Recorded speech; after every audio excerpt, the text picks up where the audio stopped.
Constituents are angry, and they do not deserve this.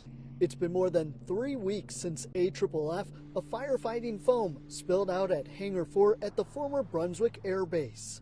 Today's report underscores the urgency of the situation. An inspection report shared by the Mid-Coast Regional Redevelopment Authority with CBS 13 shows there were issues found with the mechanisms that were supposed to trigger a foam release.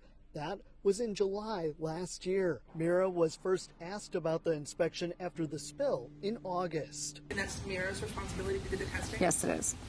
And there was no problem with the last test? There's no problems with we've had clean tests. Today, a different answer.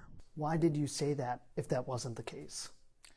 At the time, I hadn't read the reports. I had kind of been going off of what I thought was known from my staff, and then it wasn't until after that I actually read them and then shared the information. Who did you share that information with? With our team. It is extremely concerning that the problems with the system weren't communicated, either at the time of discovery or in the interim since the spill. Senator Maddie Daughtry is increasingly frustrated that Mira didn't ask for help to fix the problem. The delegation today is calling for the immediate resignation of Executive Director Christine Logan. In an interview with us, Logan directed questions about that to the board of Mira.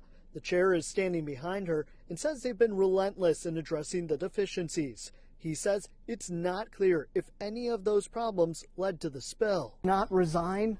Is there anything that can be done?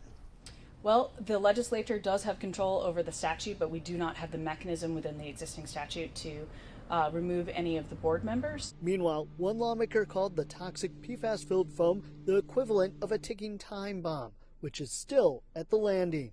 Representative Dan Ankley says the foam needs to be removed. Those fire suppression systems must be immediately shut down. Is that an option?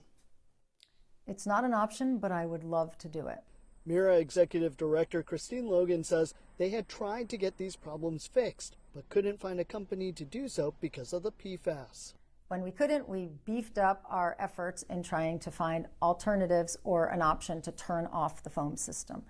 And we were told you can't turn off the foam system. In Brunswick, Mel Meyer, CBS 13 News. But